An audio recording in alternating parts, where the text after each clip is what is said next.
Me llamo Lucía, tengo 34 años, y esta es la historia de cómo una mujer tomó mi lugar, y cómo yo terminé tomando su destino. Vivo en una ciudad donde nadie tiene tiempo de mirar a nadie. Los autos corren como si el mundo fuera a acabarse, la gente empuja en los semáforos, y los cafés están llenos de conversaciones vacías. Yo solía pensar que mi vida era diferente que mi pequeño departamento. Mis mañanas con aroma a café y las noches junto a Andrés, mi esposo, eran suficientes para sentirme a salvo del caos. Andrés era todo lo que alguna vez soñé. Su voz tenía ese tono cálido que calma hasta las heridas más viejas. Nos conocimos hace 8 años, cuando trabajábamos en la misma agencia de arquitectura. Él tenía un talento natural para dibujar horizontes y yo para imaginar historias dentro de ellos. Juntos construimos una vida hecha de rutinas suaves.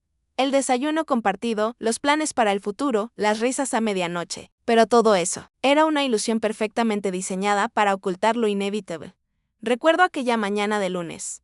Llovía, el tipo de lluvia que no moja, pero enfría los huesos. Andrés me dijo que tenía una reunión con un cliente nuevo. Lo noté nervioso, aunque intentaba disimularlo con una sonrisa. No me esperes para cenar, me dijo, besándome la frente. Probablemente saldrá tarde. Yo solo asentí como tantas veces. No sabía que, detrás de esa reunión, empezaba el derrumbe silencioso de mi mundo esa noche, mientras la ciudad se dormía entre luces naranjas y el sonido lejano del tráfico.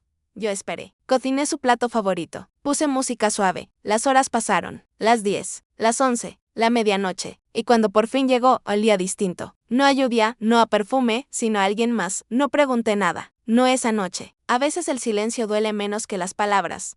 Pasaron los días, y con ellos las pequeñas grietas empezaron a hacerse visibles, llamadas que terminaban cuando yo entraba al cuarto. Mensajes borrados, una distancia que ni el amor más terco podía ignorar. Hasta que un nombre apareció en mi vida como una sombra. Claudia era su nueva compañera de proyecto, según él. Alta, elegante, de esas mujeres que parecen saber siempre qué decir. La conocí en una cena que organizó la empresa. Andrés insistió en que fuera, y allí estaba ella, riendo con él como si el mundo entero existiera solo para ellos dos. Cuando me la presentó, me miró con una sonrisa perfecta y dijo, «Así que tú eres la famosa Lucía. He oído tanto sobre ti». Su mirada me recorrió como un cuchillo. Supe, sin entender por qué, que esa mujer no había venido solo a trabajar esa noche. En el auto, el silencio entre Andrés y yo era tan espeso que podía cortarse con un suspiro. «¿Te cae bien, Claudia?», preguntó de pronto. «¿Tiene algo interesante?», respondí con voz tranquila, pero por dentro, una sensación amarga empezaba a crecer. Esa fue la primera vez que sentí miedo. No miedo de perderlo, sino de perderme a mí misma. Los días siguientes fueron una tortura lenta. Andrés salía más, hablaba menos. Yo me convertí en espectadora de mi propio matrimonio, observando cómo cada gesto se transformaba en distancia. Hasta que una noche, al revisar el correo de la empresa en su computadora, porque me pidió imprimir unos planos, vi un mensaje sin borrar. El remitente, Claudia H. del asunto, «No puedo dejar de pensar en ti». El corazón me tembló en el pecho. Abrí el mensaje, y allí estaba, en letras simples pero devastadoras: «Lo que pasó anoche no fue un error. No puedo fingir que no te deseo. No sé qué harás con tu vida, pero la mía cambió desde que me besaste». No lloré, no grité. No hice nada. Solo me quedé mirando la pantalla, sintiendo como algo dentro de mí se rompía sin ruido. Esa noche, cuando Andrés llegó, lo esperé en la sala. La lámpara del rincón era la única luz encendida. Él me vio y su rostro palideció. «Tenemos que hablar», dije. El silencio que siguió fue la confesión más cruel que jamás escuché. No negó nada. No intentó mentirme. Solo bajó la cabeza y dijo: «No fue planeado, Lucía. Simplemente pasó, simplemente pasó». Como si amar a otra fuera tan fácil como tropezar en la calle. Como si yo no hubiera sido su todo durante años. No recuerdo cuánto tiempo estuve callada. Solo sé que, cuando finalmente hablé, mi voz ya no temblaba. «¿La amas?», pregunté. Andrés me miró a los ojos, y esa mirada fue la daga final. Creo que sí, el mundo se volvió silencio. Ni el sonido de la lluvia, ni los autos, ni mi propio latido parecían existir. Solo ese vacío enorme entre nosotros. Me levanté, tomé mi abrigo y salí sin rumbo. Caminé por las calles iluminadas por luces frías, entre desconocidos que reían, mientras yo sentía que mi alma se despedazaba por dentro. No recuerdo cómo llegué a casa de mi amiga Valeria. Solo recuerdo su abrazo. Ella me escuchó sin decir palabra, y al final me miró con esa mezcla de ternura y rabia que solo una verdadera amiga puede tener. «Lucía, si él eligió a otra, que se quede con las ruinas de su decisión. Tú no naciste para mendigar amor, pero no podías simplemente olvidar, porque la mujer que me había quitado todo no era una extraña cualquiera, era alguien que estaba ahora viviendo mi vida. Claudia no solo me robó a Andrés, también tomó mi puesto en la empresa, mis amigos, mis proyectos, incluso la sonrisa que yo había construido con años de sacrificio.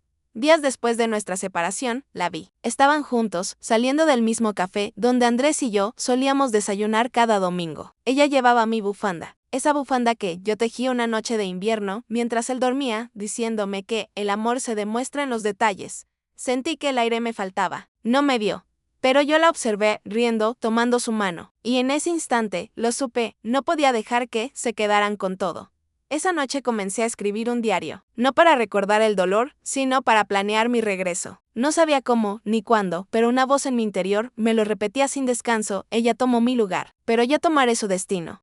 No recuerdo el momento exacto en que el dolor se transformó en rabia, pero sé que fue lento, como una brasa que arde bajo las cenizas, esperando el viento correcto para convertirse en fuego. Durante meses, fingí que estaba bien. Sonreía ante los demás, respondía a los mensajes de Valeria con frases cortas y vacías, salía a la calle con el rostro maquillado para ocultar el cansancio, pero por dentro algo crecía. Algo que ya no era amor, sino una necesidad desesperada de justicia. Andrés y Claudia ya vivían juntos. Lo supe por una compañera del trabajo que aún me escribía a escondidas. Los vi esta mañana. Se les nota felices, me dijo. Felices, qué palabra tan cruel cuando uno está hecha pedazos. Una noche, después de meses de silencio, Andrés me escribió: Lucía, espero que estés bien. Quería saber si podríamos hablar algún día, por cerrar las cosas en paz. Cerrar. Esa palabra me provocó una carcajada amarga. ¿Cerrar? Como si nuestra historia fuera una puerta que podía clausurarse sin ruido, sin fantasmas, sin sangre. Le respondí con una sola frase: nada queda por cerrar, Andrés. Ya lo hiciste tú. Pero esa noche no pude dormir. Me revolví entre las sábanas hasta que amaneció y con el primer rayo de luz decidí que no iba a seguir huyendo de mi propio pasado. Fui a la empresa. Sabía que ya no trabajaba allí, pero necesitaba mirar de frente a la mujer que había destruido mi vida. Entré al edificio con el corazón golpeando fuerte, sintiendo que cada paso me acercaba a una versión de mí misma que ya no conocía. Cuando la vi, estaba en la recepción, riendo con algunos compañeros. Tenía mi viejo puesto, mis planos, mi taza de café. Y cuando nuestros ojos se cruzaron, su sonrisa se congeló. Lucía dijo, fingiendo sorpresa: «Qué gusto verte». No respondí. Solo caminé hacia ella, despacio. «Veo que te adaptaste rápido», dije con voz baja, casi un susurro. «Bueno, las circunstancias. Ya sabes». Sí, lo sabía. Sabía que se había llevado todo lo que yo amaba. Y en ese momento, mientras la observaba, comprendí algo: no me lo había quitado solo por amor. Había algo más. Una intención, un deseo de ocupar mi lugar por completo. Como si desde el principio hubiera querido ser yo. Esa idea me persiguió todo el día. Y mientras caminaba por las calles grises de la ciudad, comencé a reconstruir los recuerdos, las veces que Claudia me elogiaba en la oficina, los regalos inocentes que me hacía, los consejos que me pedía sobre Andrés. Todo encajaba. Había estado planeándolo desde antes de que yo lo sospechara. Aquella noche abrí mi diario y por primera vez no escribí para llorar, escribí para planear. Durante las siguientes semanas volví a acercarme a mis antiguos contactos. Les pedí trabajo, fingí sonrisas, reconstruí lentamente una red. Y poco a poco, el mundo volvió a mirarme. Era la misma Lucía, pero con otra alma. Valeria lo notó. «Hay algo en ti distinto», me dijo una tarde mientras tomábamos café. «Tal vez estoy aprendiendo a sobrevivir». «¿O a vengarte?», preguntó, mirándome fijo. No respondí, solo sonreí.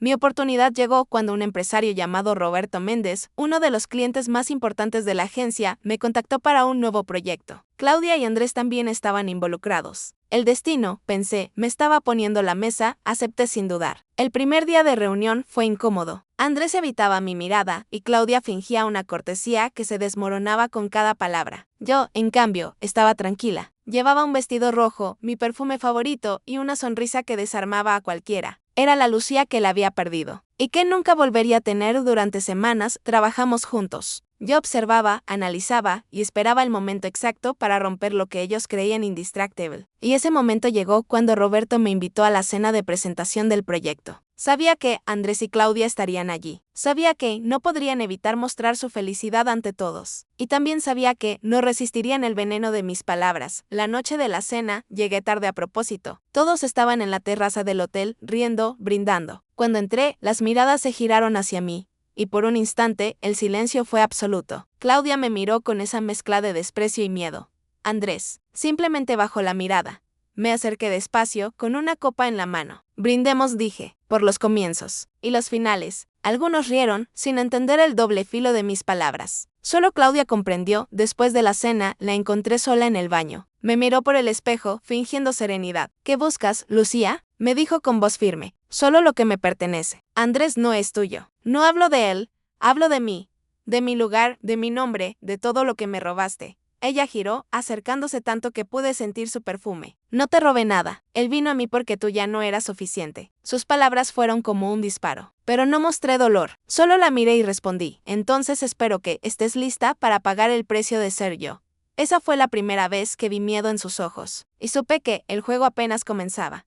Durante los meses siguientes, me dediqué a desmontar su mundo con la misma paciencia con que ella destruyó el mío. Primero, gané la confianza de Roberto. Luego, conseguí acceso a los documentos del proyecto. Y cuando llegó el momento, expuse un error que ella había cometido uno que costó a la empresa miles de dólares. No tuve que mentir, solo esperar el momento adecuado para mostrar la verdad. Claudia fue suspendida. Andrés trató de defenderla, pero era inútil. Yo observaba desde la distancia, con la calma de quien ya no tiembla ante el pasado. Un día, él me buscó. ¿Estás detrás de esto?, me preguntó con el rostro desencajado. ¿Detrás de qué?, respondí con voz suave. De la ruina de Claudia. Yo no destruyo a nadie, Andrés. Solo dejo que la verdad haga su trabajo. Él me miró como si no me reconociera. Y tal vez tenía razón, ya no era la misma Lucía, pero no era suficiente. Todavía quedaba algo más que debía perder. Su tranquilidad. Comencé a escribirle cartas anónimas. Palabras cortas, crueles, firmadas solo con una frase: nada es eterno, ni siquiera los robos disfrazados de amor. Cada carta la encontraba en su oficina, en su auto, en su casa. Sé que comenzaron a discutir. Y una noche, mientras observaba desde mi coche estacionado frente a su edificio, los vi gritarse en el balcón. Claudia lloraba. Andrés arrojó algo al suelo y se fue. El viento trajo hasta mí el eco de su voz.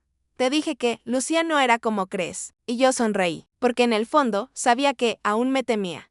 Sin embargo, la venganza, cuando se vuelve adicción, deja de ser un alivio y empieza a consumir. Y yo no era la excepción. Mi alma comenzaba a llenarse de sombras. Soñaba con Claudia, con Andrés, con aquella vida que ya no existía. A veces me despertaba gritando, empapada en sudor, sin saber si el fuego en mi pecho era odio o dolor. Una tarde, Valeria me enfrentó. Lucía, ¿hasta dónde piensas llegar? Hasta donde sea necesario. ¿Y si te pierdes en el camino? Ya me perdí una vez, le dije. Ahora solo intento encontrarme entre las ruinas. Pero en el fondo, sabía que tenía razón. El límite entre justicia y destrucción se estaba desdibujando, y aún no había llegado el final, porque el destino, caprichoso como siempre, aún me guardaba su golpe más cruel.